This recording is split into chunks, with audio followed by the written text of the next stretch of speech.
Start us off. Go ahead. We got.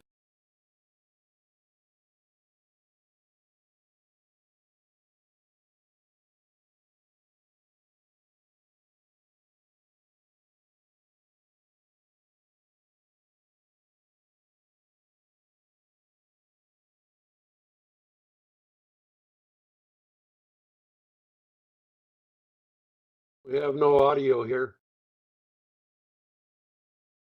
Testing, 1, 2, 3.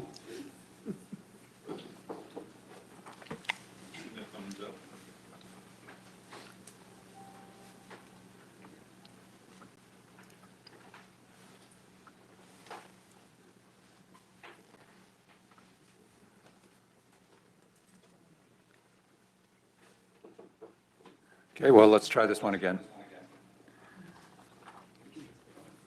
I've listened to you twice. Yes, I know, stereo is bad.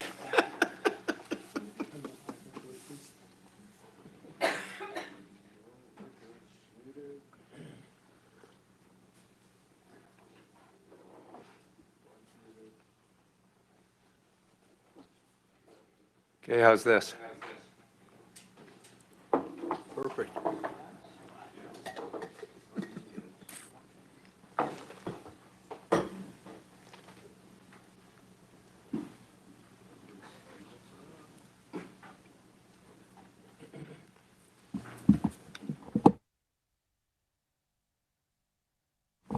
Testing.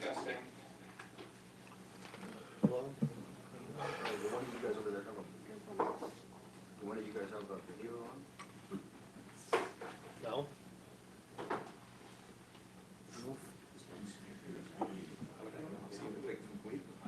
Hello? You too.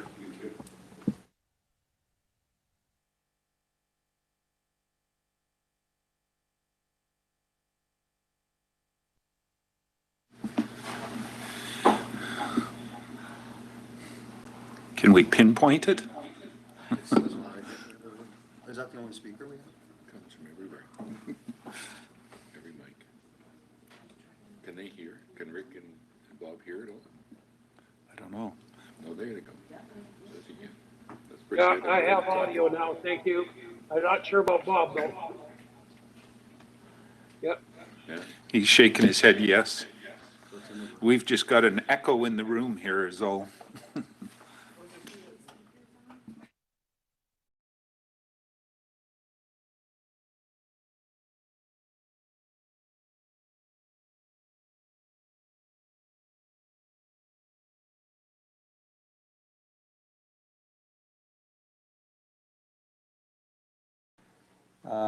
Can I have a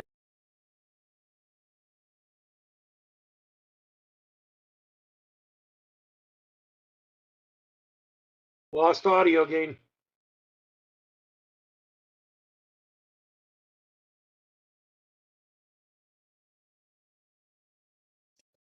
I'm good here. I can hear you, Bob. I can't hear Matt at this point. anything, Rick? Very back. Okay, I think we're good to go.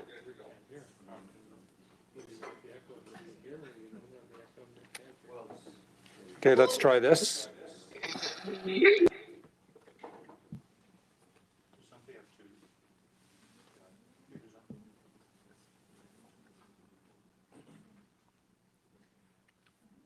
Somebody along here have their audio on their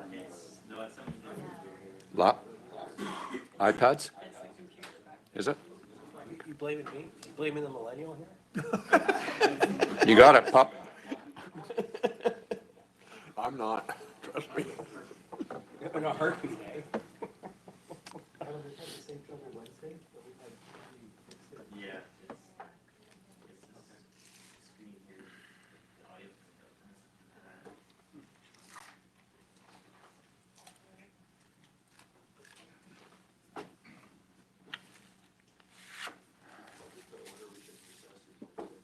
What's your pleasure, folks? Or is it conceivable we can just turn the volume of the speaker on that? Yeah. Testing, 1, 2, 3. All right, sounds better. We're good to go. Okay, resume with the Environment and Infrastructure Committee. Can I have a motion to approve the agenda? Okay, moved, seconded. All those in favor? Yes. Okay, that's good. Move into closed session. Recommendation that in accordance with section 91G, I, J, K, and 92B of the Community Charter, the board closed the meeting to the public on the basis of litigation or potential litigation affecting the municipality, the receipt of advice that is subject to solicitor-client privilege, including communications necessary for that purpose, information that is prohibited or information that, if it were presented in a document, would be prohibited from disclosure under Section 21 of the Freedom of Information and Protection of Privacy Act, negotiations and related discussions respecting the proposed provision of a municipal service that are at their preliminary stages and that, in the view of the council, could reasonably be expected to harm the interests of the municipality if they were held in public, and the consideration of information received and held in confidence relating to negotiations between the municipality and a provincial government or the federal government or both, or between a provincial government or the federal government or both and a third party. Can I have a mover? Seconder? Thank you. All those in favor? Okay, that's carried. Put ourselves in close.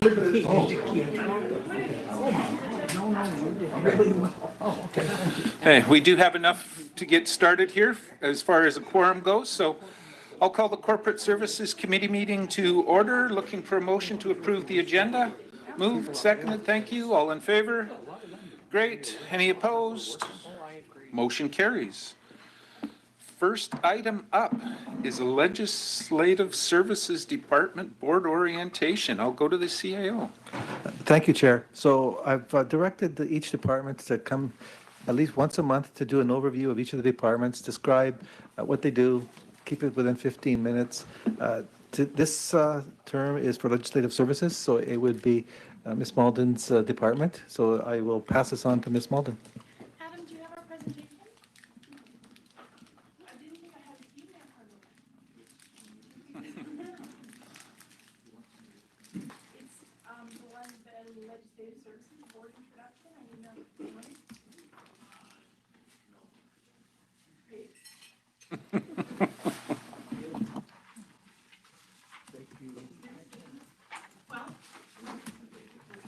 Thank you.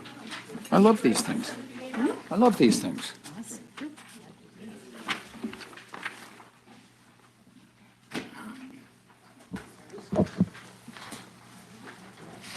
So we can get started while Adam is setting up the presentation. Thanks. This is a great opportunity for us in Legislative Services to put faces to names, both board and staff, and to give you a little bit of information about what we do.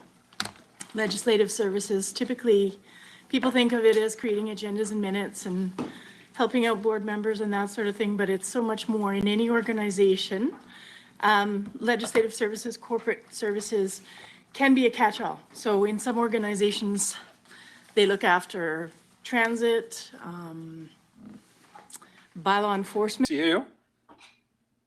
I would just like to say that would all go to for all departments. So if you're going to email or ask a question, start off with the senior manager and they'll direct it to the appropriate person. And that way you're going to get a response. There's some times when if you send it directly to the staff, you may not get a response. This way I know that you will because it's starting at the senior level.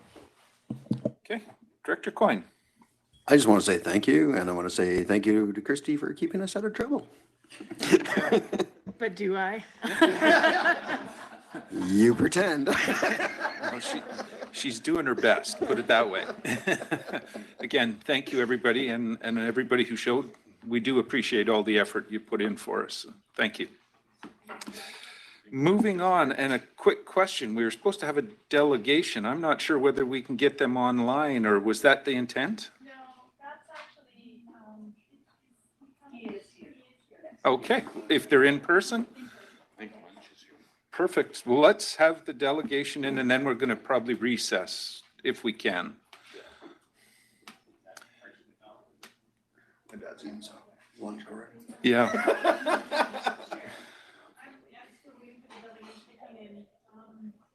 We're quite behind on our agenda. Did you want to defer after We'll presentation recess after the presentation, and then and then bring this back After after the the meeting. board meeting? depending on how long that takes. So Okay.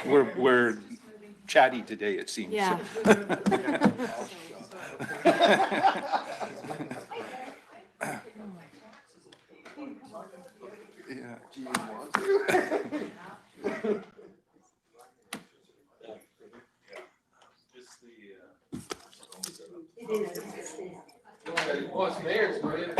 Do you want to help him if he's got a presentation? Do you want to help him if he's got a presentation?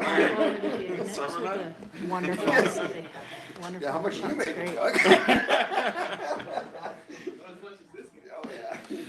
Okay, we do have the delegation in the room here with us. I think it's Mr. McDonald. Yes. You got the little button push so we can hear you online. Perfect.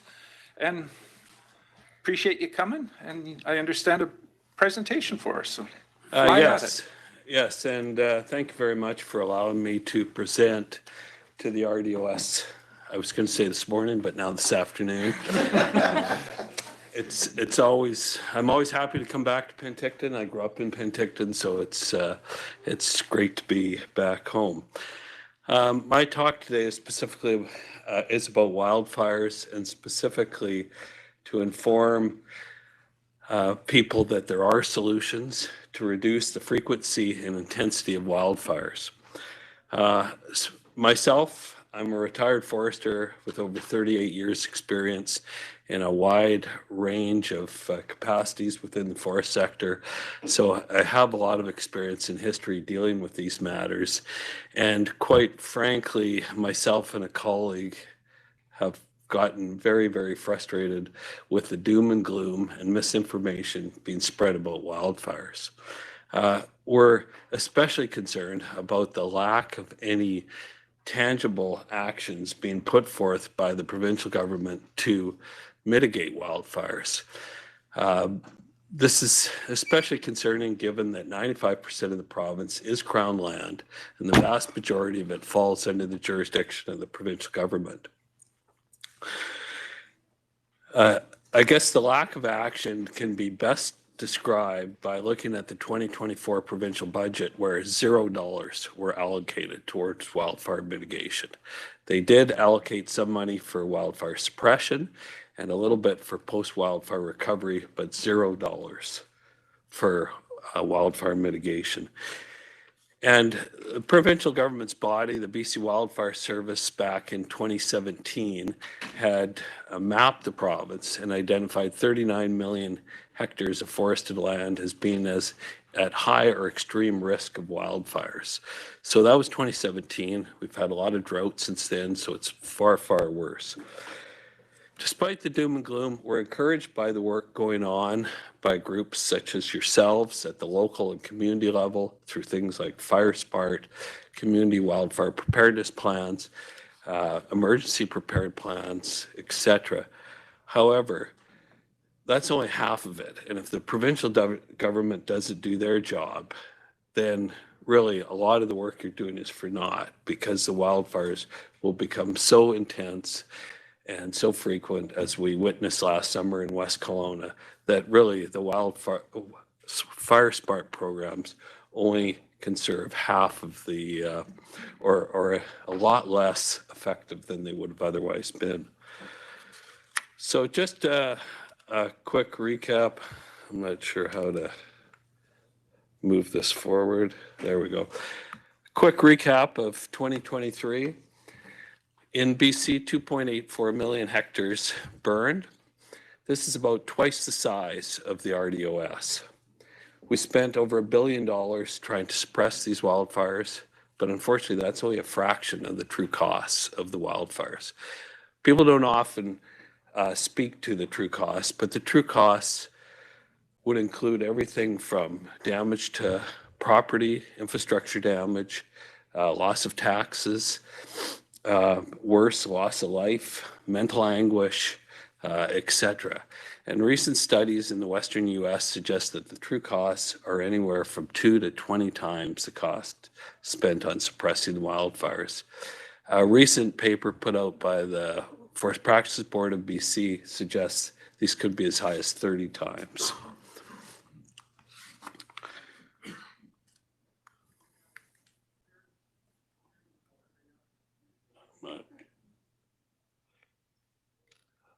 Oh, I guess I have to press the right button. Another thing we absolutely can't lose sight of are carbon emissions.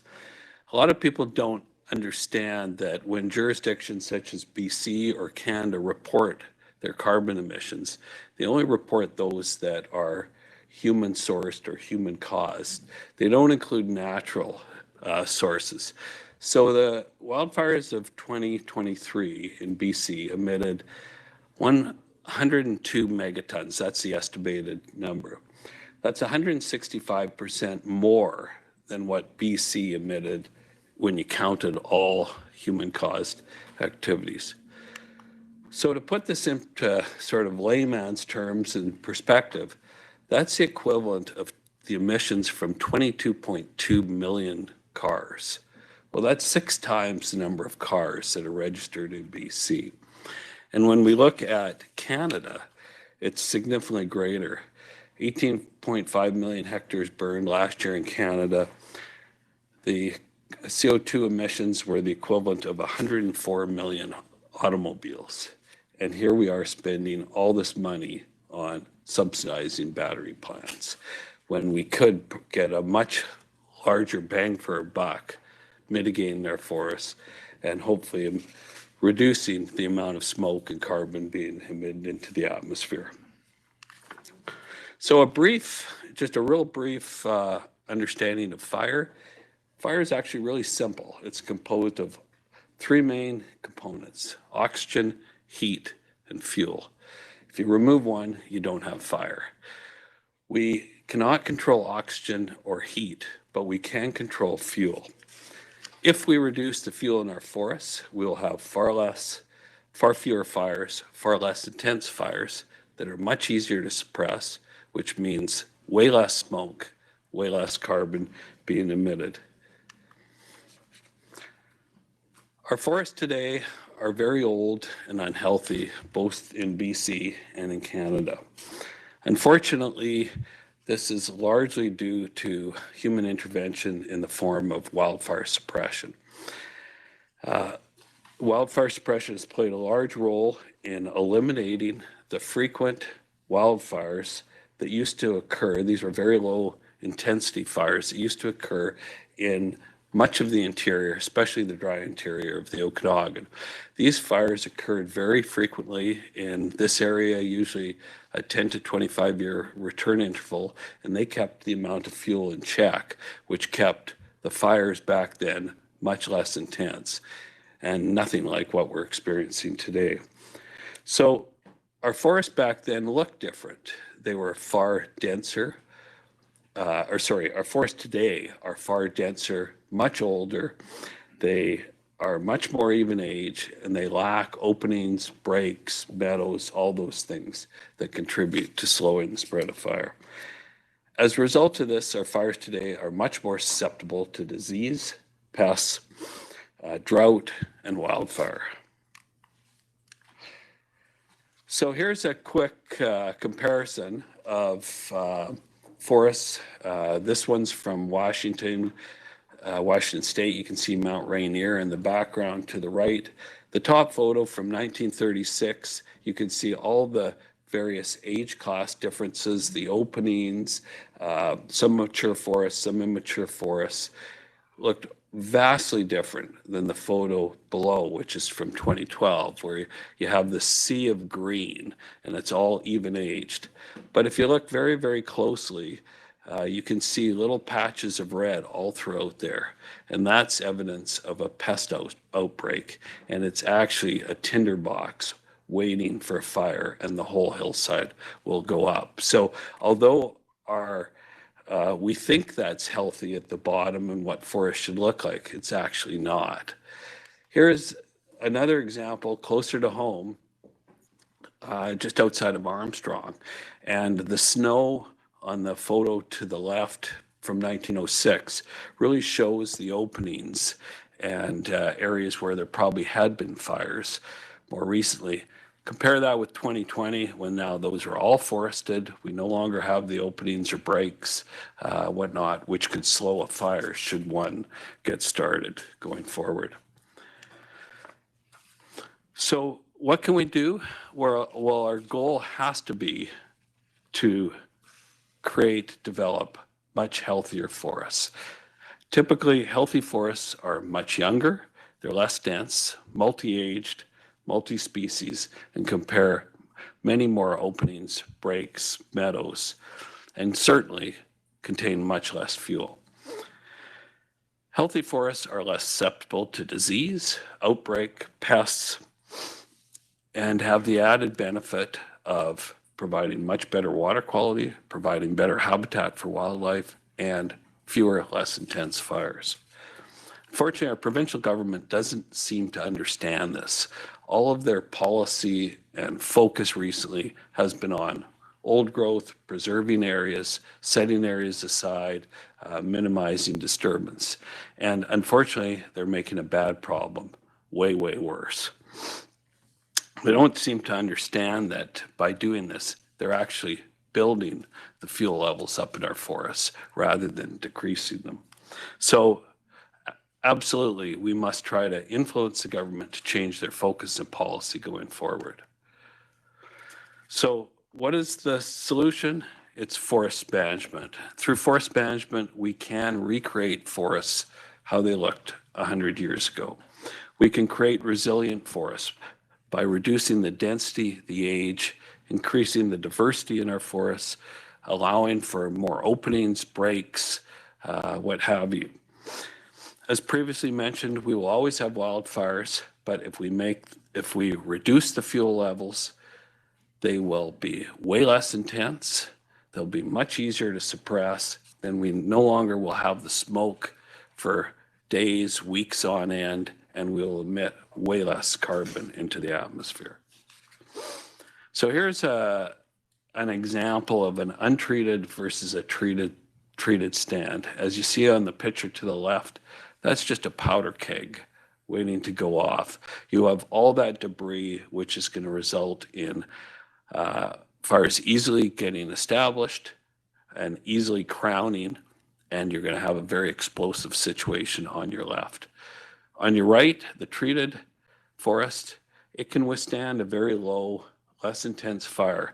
We have thick bark trees such as ponderosa pine and Douglas fir that are natural to this area. They can withstand those light, low intense fires. And that's why they evolved that way, is to withstand those fires.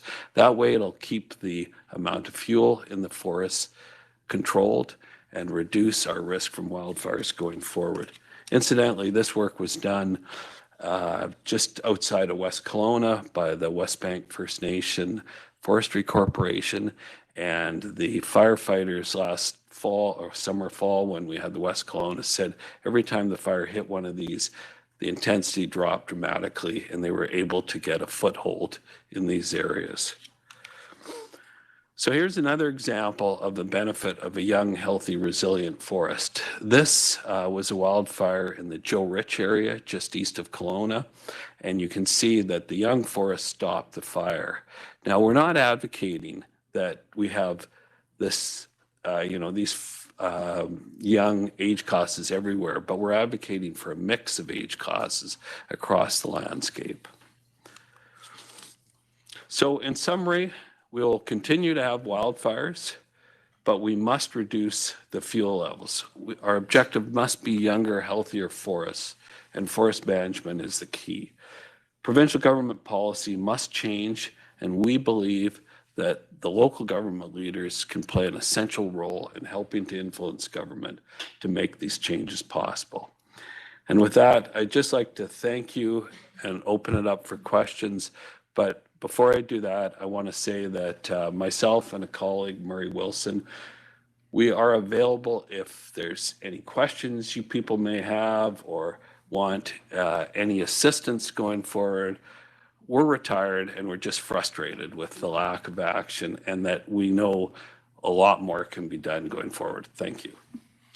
Okay, thank you, Mr. McDonald. I've got several hands here. I'll start with Director Bush and then over to Director Bloomfield. Thanks, Mr. McDonald. We're frustrated too. These burnt out areas, are they being replanted at all? Or what's the management practice for that, where they can't be logged? I mean, I understand if they can be logged, they'll be replanted, but if they can't be logged, are we doing anything?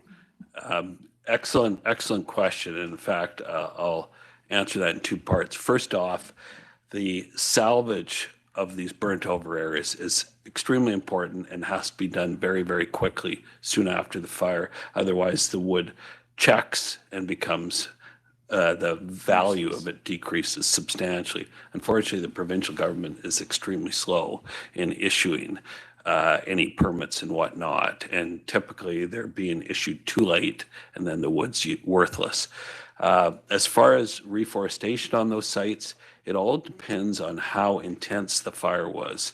If you could have a low intensity fire, you can go in and plant those right away. If you have super high intense fires like we're witnessing more and more, those sites are set back so far, and it'll take years before those get reforested. You have to build back all the nutrients into the soil because they're absolutely exposed, and they also start creating risks of potential landslides and whatnot from the hydrophobic soils that result. Okay, thank you. Director Bloomfield, and then. Thank you, Mr. McDonald. And yeah, I've looked at this, studied this problem a few years ago after the fires in 17, 18 and so on, and previous to that. There's some community forests around the province, and I just wondered if you had any favorite examples of how it could be done right. Is there anybody that's actually doing it right in the province? There has been some work in Cranbrook tied into the protecting the airport in Cranbrook, and you will have heard, no doubt, calls for a lot more broadcast burning. And, you know, that's a very good thing to do. However, we have to get our fuels in check first.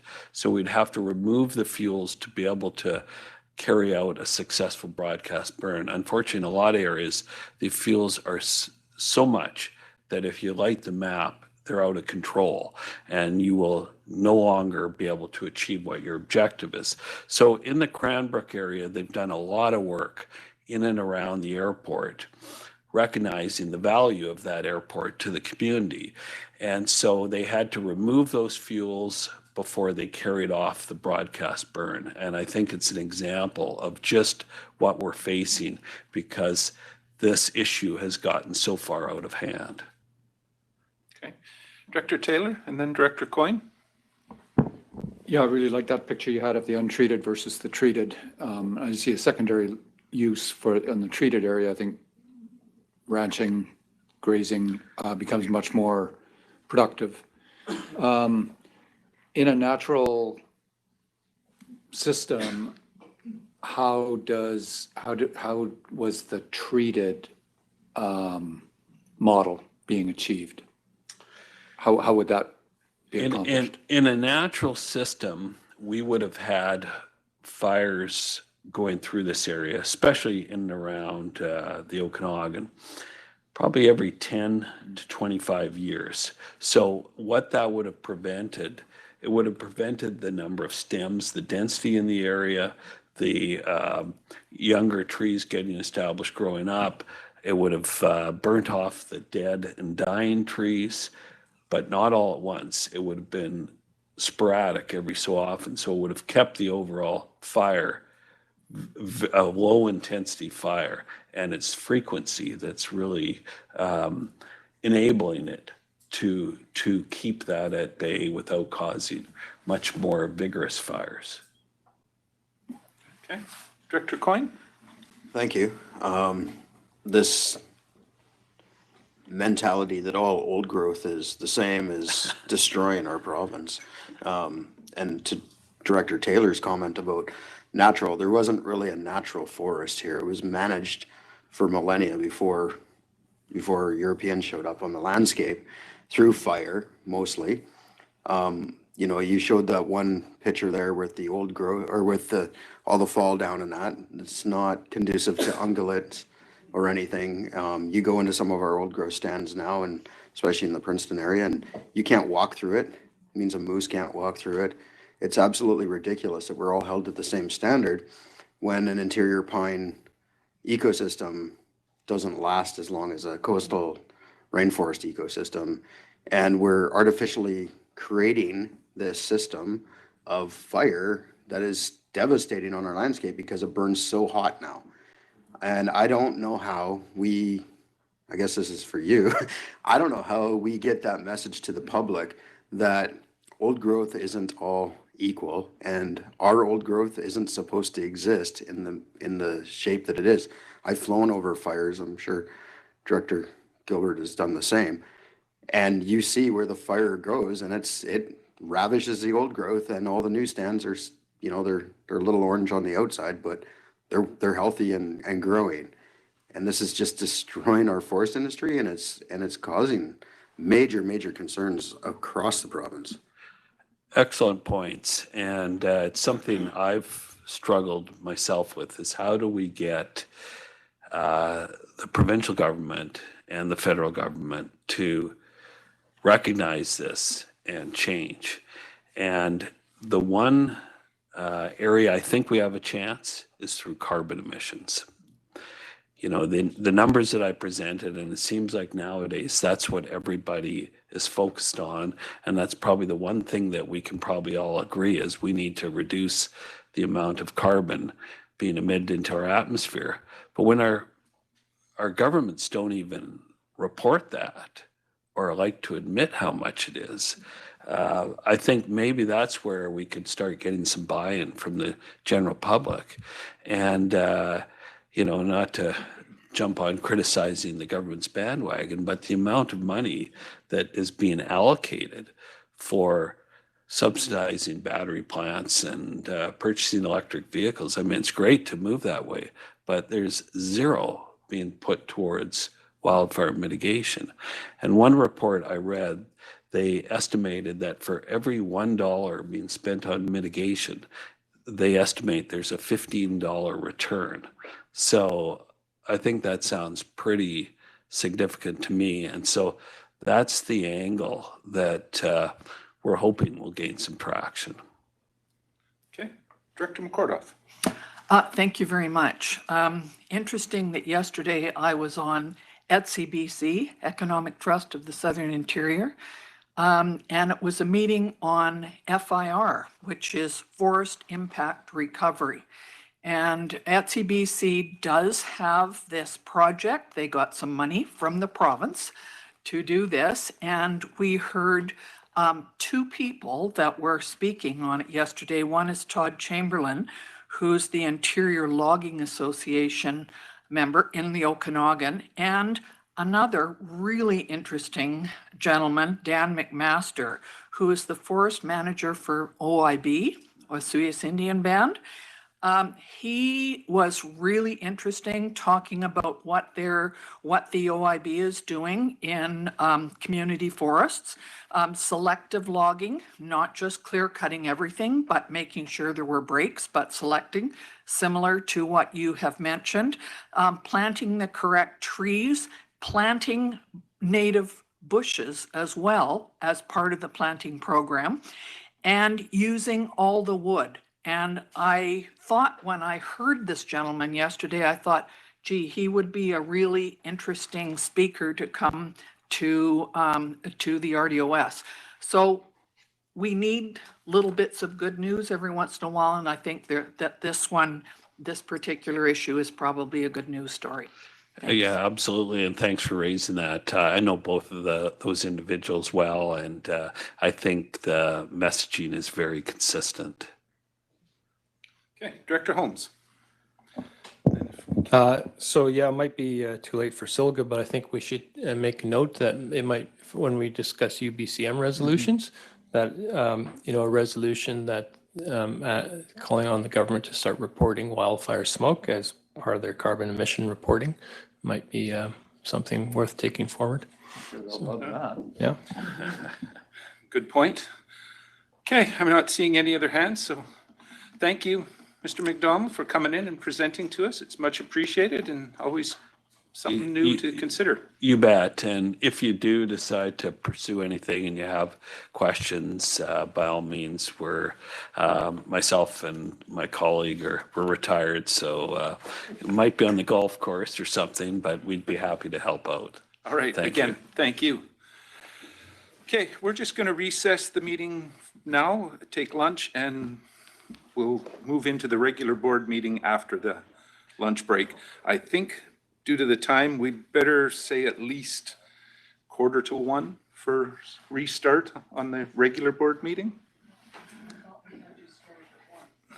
12:30 is what I've got for start. So we'll start at 1:45. And just for everybody's info, the presentation we just had from Mr. McDonald, there's a motion at Silga dealing with this a little bit too, which was kind of why I asked that we get him in today so we could have that info. So a little bit information to consider. I found that really interesting, and it'd be great to get help with the resolution. So we have that asked, yes, but then how do we start it? You know what I mean? And what are we asking? And that was great. Thanks for doing that. Let's blow this sucker wide open. Yeah, totally.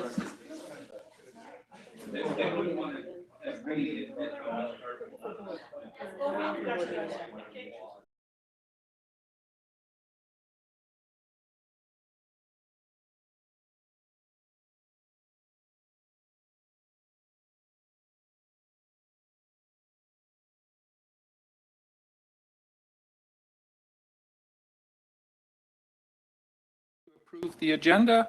Moved, seconded. Thank you. All in favor? Great. Any opposed? Motion carries. That brings us to the consent agenda, corporate issues. Looking for a motion on that. Moved. A seconder, please. Thank you. Call the question. All in favor? Great. Any opposed? Motion carries. That brings us down to development services. The first item up is an untidy, unsightly bylaw enforcement. I'll go to the CAO. Thank you. The purpose of this report is to obtain RDOS board direction to proceed with the cleanup property that has been subject to untidy, unsightly property complaints dating back to 2008. And the recommended motion is that the administration is directed to arrange for the work necessary to bring Lot 77, Plan 12, 472, 461, 3815 Carmel Crescent into compliance with the Regional District Bylaw 2326 2004, either by its own forces or through a contractor, and that the administration is directed to recover the cost of undertaking the work in the same manner with the same remedies as property taxes in arrears. Staff is here to answer any questions or concerns you may have. Okay, I'll go to Director Taylor. Direction on this one? Yeah, I'm going to move the alternate that RDOS abandon enforcement of the untidy and unsightly premise bylaw number 2326 against that property. Okay, you're moving it. Is there a seconder for that? I see a seconded. It's on the floor. Any discussion? Go ahead, Director Coyne. Can I ask why? Go ahead, Director Taylor.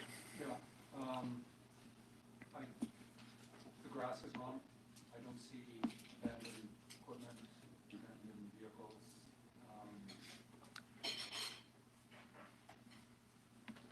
If we were to apply that standard on that property with other properties around the community, we'd be very busy. Okay. The other Director Coyne, I see a hand from you. Go ahead. We couldn't hear that. He didn't have his mic on. Could you repeat that just for those online, please, Director Taylor? My apologies. There are no abandoned vehicles, abandoned equipment, et cetera. The grass is long. And, you know, I would say the property is not well cared for, but if we were to apply the standard that of that property against other properties elsewhere in the district, we'd have a lot of work. Okay. So we have no other questions. We will call the question. This one is a corporate vote, so all those in favor? Okay, any opposed? Director Gilbert is opposed. The motion does carry. Down to Development Services, item C1, which is Agricultural Land Commission referral in Area A, CAO. Thank you.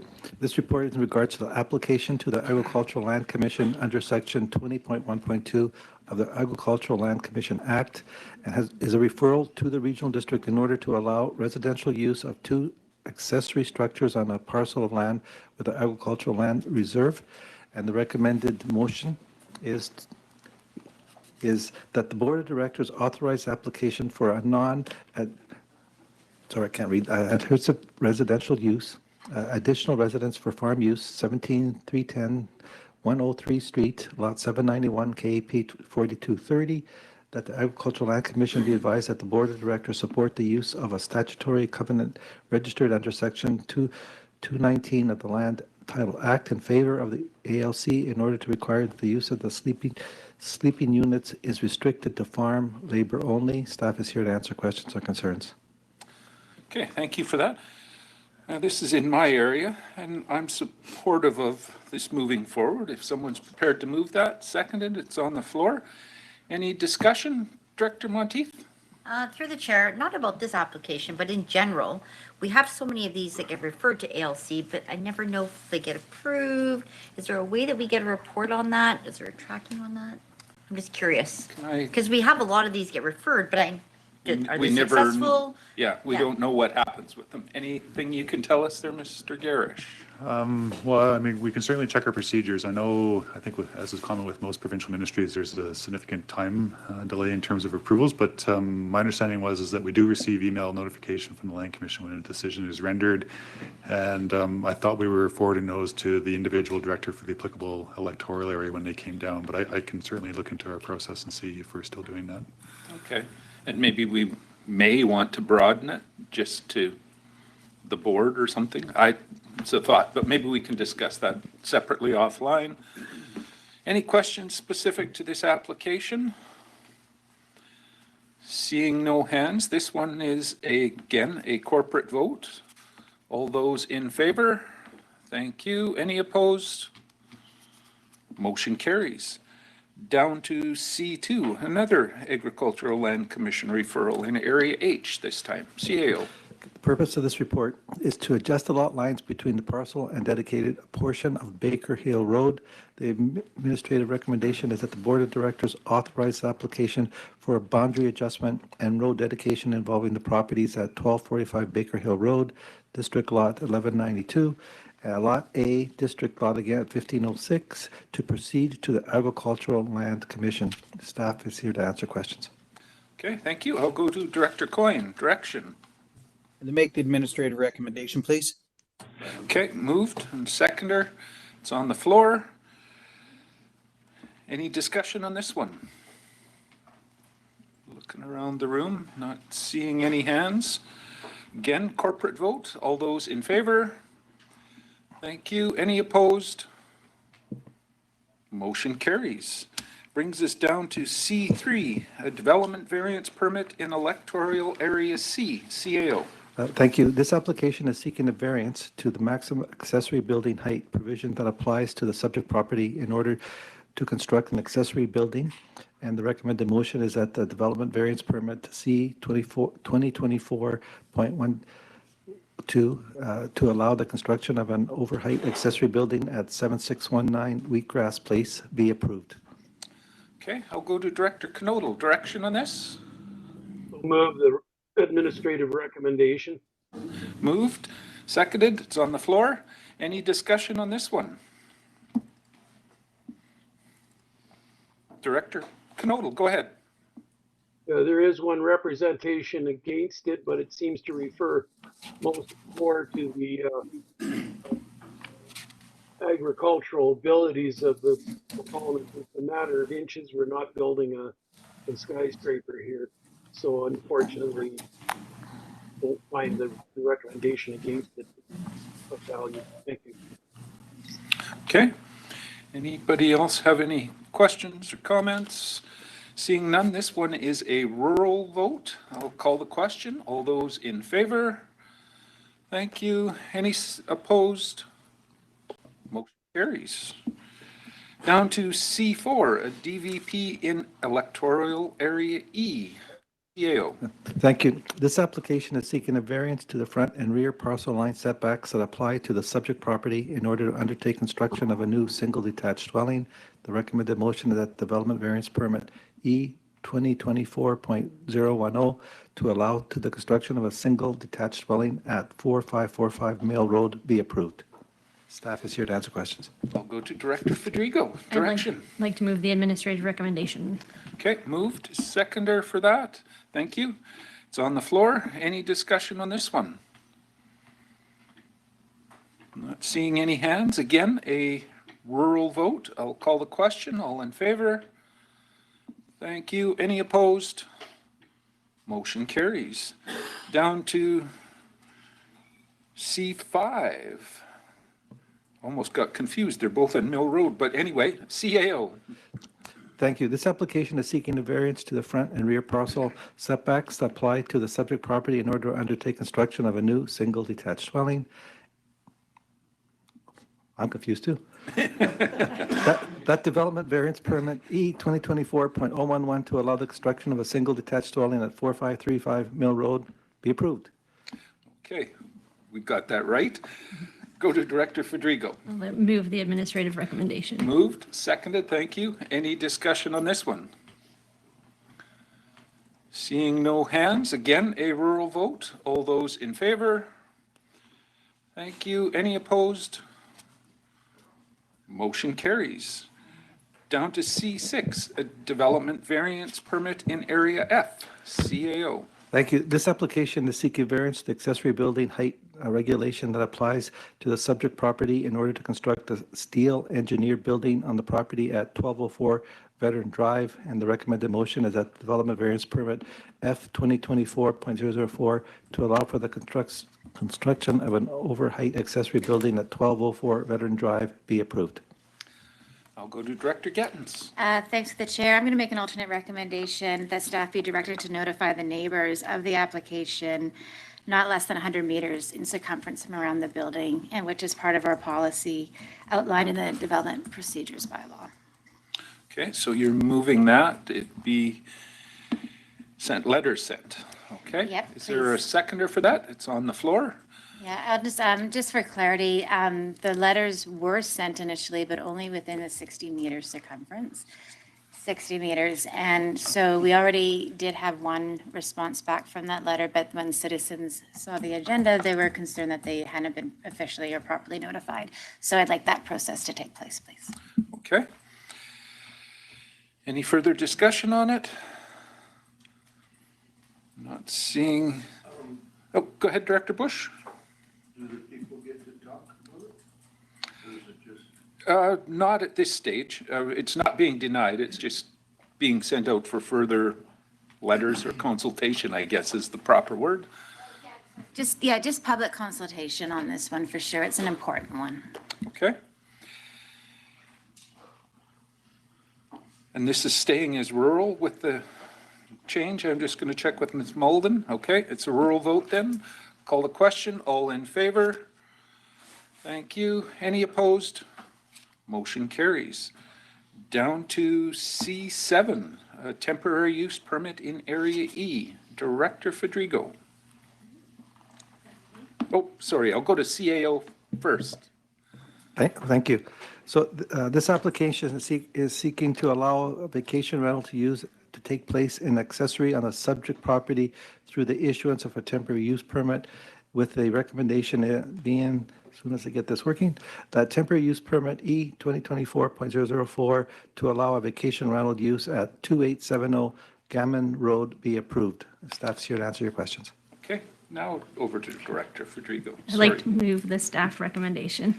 Okay, you're moving it, seconded. It's on the floor. Any discussion? Making sure I'm not missing any hands. Again, this one is a rural vote, so I will call the question. All those in favor? Thank you. Any opposed? Motion carries. Down to C8, a zoning bylaw amendment in Area I, CAO. Thank you. The purpose of this report is site-specific amendment to eliminate the off-street parking requirements which are required for administrative, industrial, commercial, and residential use on the property at 300 Stray Horse Road. And the recommended motion is that the Okanagan Valley Zoning Amendment Bylaw 2800.34, 2024 be read a first and second time and proceed to public hearing, and that the holding of public hearing be scheduled for the Regional District Board meeting of May 9th, 2024, and that staff give notice of the public hearing in accordance with the requirement of the Local Government Act. Both staffs are here to answer your questions. Okay, Director Monteith. Thank you. I'll make the administrative recommendation, please. Mover, seconded, thank you. Any discussion on this one? Not seeing any hands. Again, a rural vote. All those in favor? Thank you. Any opposed? Motion carries. Over to D, Community Services, construction services for renovation in Oliver Arena, CAO. Thank you. So the purpose of this report is to undertake a rehabilitation work regarding replacement of the arena ice slab and the ice rink dasher board system, installation of an energy recovery system and upgrade to the arena refrigeration system control, completion of a code upgrade to the life safety system, renovations of dressing rooms, washrooms to meet necessary accessibility standards, and finally the renovations to the kitchen, with the recommended motion being that the board award a contract to Wildstone Construction Limited for up to $3,844,257 plus applicable taxes for the renovation of the Oliver and District Arena. And staff is here to answer your questions. Okay, I'll check with Director Johansson. Direction. I'll make the administrative recommendation. You're moving it. Is there a seconder? It's on the floor. Great. Any discussion on this one? Not seeing any hands on that. This one is a, did you have something you wanted to add? Or, No, I was just looking at the director. oh, no worries. Van Alphen. I thought I just caught a Thinking, hand boy, you're motion. spending a lot of money very quickly. Yes, it is a lot of money, but it's something that's needed. We are spending a lot of money, and it is coming in within the anticipated budgets, and the timelines look like we're going to be in good shape. Good to hear. Any other discussion? Seeing none, corporate vote. All those in favor? Thank you. Any opposed? Seeing none, the motion carries. Down to Finance, Area H, Community Facilities Capital Reserve for Eastgate Fire Protection, CAO. Thank you. I feel comfortable with this one. So bylaw 2653, Regional District of Okanagan Civil Commission, Area H Community Facilities Capital Reserve Fund Establishment Bylaw. This report's asking to change the way the funding for the project so that way we can pay it and charge it to the correct fund. The recommended motion is that bylaw 3074, 2024 being a bylaw to authorize an expenditure of $20,000 for the electoral area H Community Facilities Capital Reserve to fund the purchase of fire hoses, folding water tanks, and water pump to the Eastgate Fire Protection Service, be given first, second, and third reading, and be adopted. And I'll go to Director Coyne. Direction on this one. I'd like to make the administrative recommendation, please. Moved and seconded. It's on the floor. Any discussion? Not seeing any hands. Again, a corporate vote. All those in favor? Thank you very much. Any opposed? Motion carries. I need Greg. That brings us down to moving through here pretty quick. Can you go get them? Nothing under legislative services, CAO reports. Thank you. Just a few things. I'm hoping that the Protective Services Manager that we parachuted in has come. I want to introduce you to him. So we hired for 2 months on contract a Protective Services Manager so that we can start the Protective Services issues for EOCs now. And he's doing an awesome job. He's a retired provincial government worker with a lot of experience. So he will be coming in a few minutes. One of the things that we have done, the staff has done, is we now have an MOU for a proposed regional EOC. All the 6 CAOs in the municipalities have received a copy to get their comments, and the 4 First Nations. They've also have got the copy.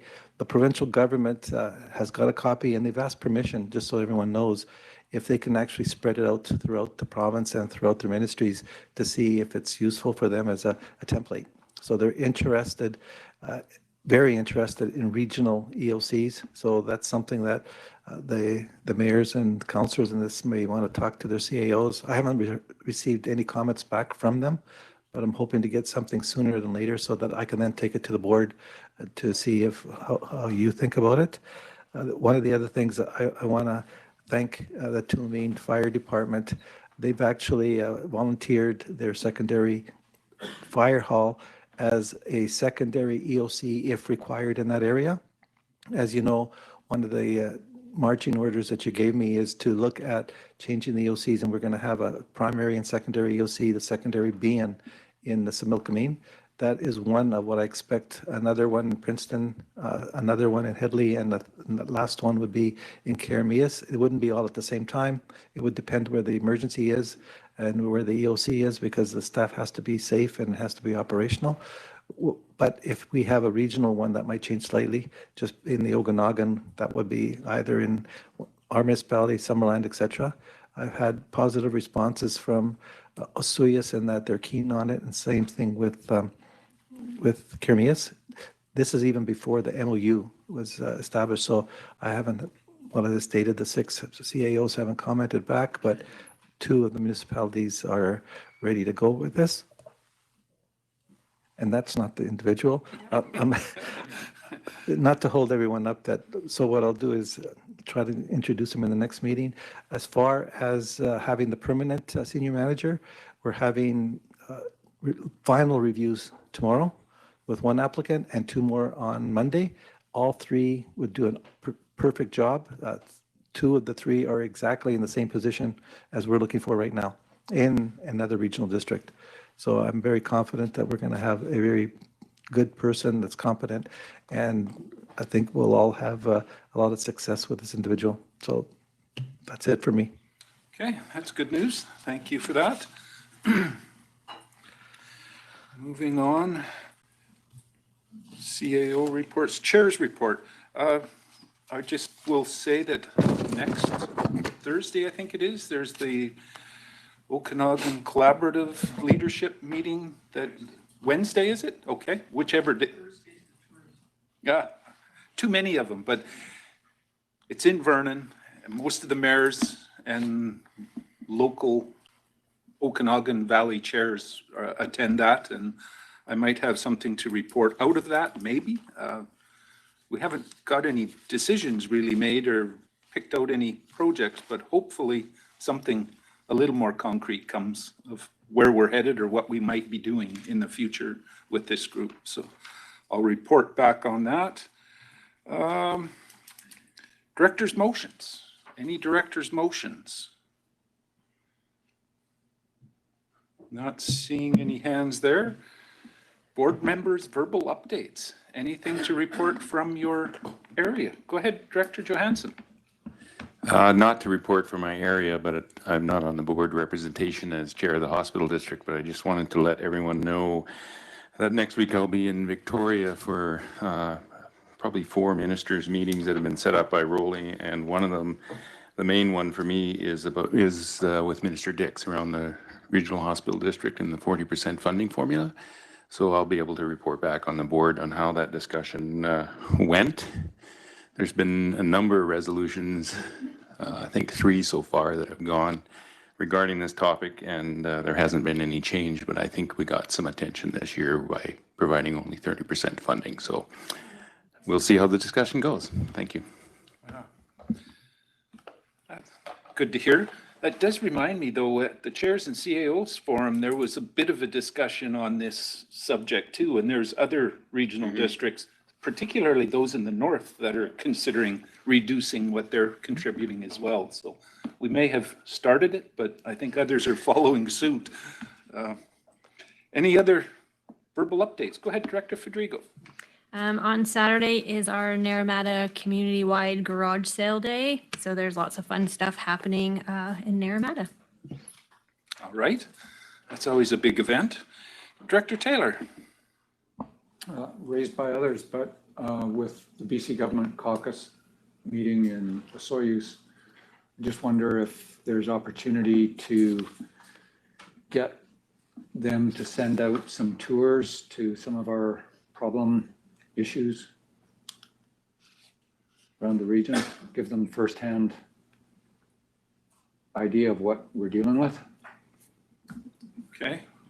It's a possibility, I guess, but Director McCordoff.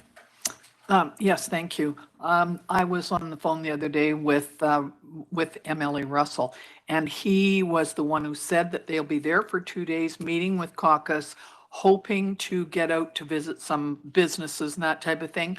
But if there was something in particular, I think he'd be the person to advise and just to say, this is what we would like you to do, or have you considered this? I think that they don't have a long time frame to do that, but I'm sure he would take that back to the rest of them if you had something in particular you wanted him to see. Yeah. Particularly if it's close or handy and easy to access or something, that might work. Any other board members' verbal updates? Not seeing any hands. Moving on to board representations. Nothing to, well, Municipal Finance Authority, we had the AGM last month, and there should be a report. I'm not sure if it was attached on here or not, but if it isn't, I'll make sure it gets out to put on for everybody to read. Nothing from Municipal Insurance Association, Okanagan Basin Water Board. Anything there, Director McCordoff? Oh, Director Holmes now. So the OBWB has just put out a vulnerability assessment guide for water infrastructure in case probably, for when the day that invasive mussels do arrive in our water systems. And it's very detailed when we're looking at our water infrastructure for what to do when the mussels arrive, and also how to do a walkthrough of water facilities and determine the risk to all the systems and the components within a water treatment plant, the pipe intake pipes, whatever. So it's not meant to be a doom and gloom sort of thing, but just recognize the reality that they could arrive anytime, and we have to start preparing for that and be proactive. And had they done something like this before the mussels arrived in the Great Lakes, they would have saved millions of dollars of protecting their infrastructure. So I think it's something that all of us, all the municipalities and of course the regional districts should have on hand and to be aware of. Okay, thanks for that. Okanagan Film Commission Director Coyne just stepped out, but do you have anything you can add there, Director Federico? Yeah, on his way out, he handed me a note that says there's a meeting tonight. Okay, good to know, thank you. Okanagan Regional Library, anything there, Director Monteith? No. Over to sterile insect release, Director Bush. Yes, so our next meeting's going to be in Osoyoos. And then after the meeting, there'll be a tour of the codling moth rearing facility. And if there's any directors here that are interested, maybe I could get you invited to the tour. I'm not sure yet, but you can inquire anyway. Yeah, May 10th. So if you're interested, contact Director Bush and we'll see what magic he can produce. Simia, anything there, Director Knodel? We meet next Friday. Oh, that's a long time between meetings, but good to hear. Starling Control, Director Bush. Nothing, but I'm hearing rumors that we should add about 10 more birds to this. 10 more birds? Economic Trust, ETCBC, Director, which one? Johansson, do you want to go with it, or Director McCordoff? We haven't had a meeting, well, I did, but nobody else, none of the others did. I think I reported on that already. The next one is in June. And I mentioned the meeting yesterday already this morning, yeah. Okay, thank you for that. That brings us down to the closed session.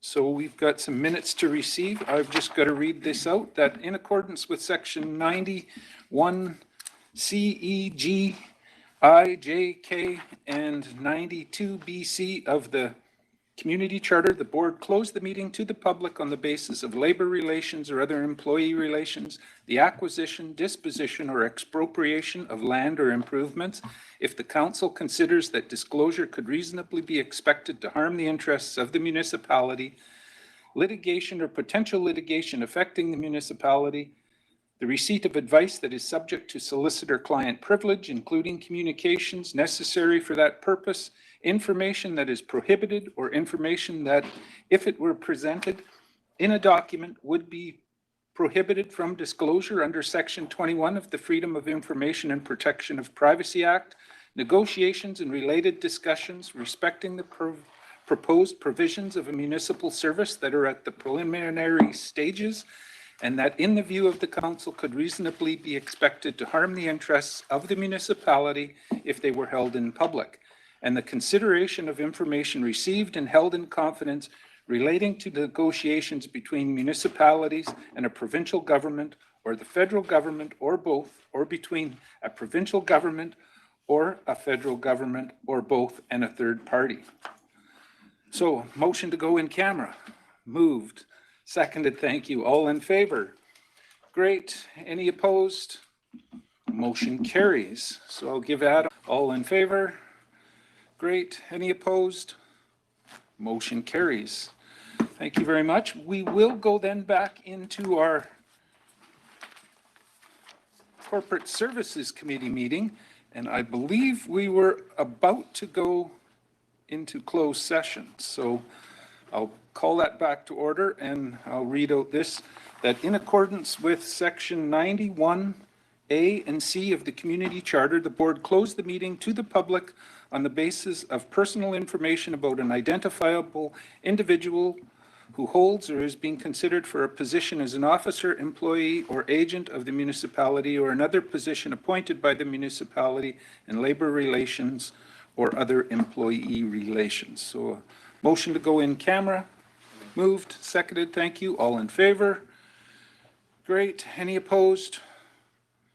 Motion carried. They may just not happen. Yeah, that's a tough one to deal with. Yeah. It's almost a waste of everybody's time, though, to go in and have a ministers' meeting if they show up, because they're only going to be doing this. Well, I guess Unless it's something that's I didn't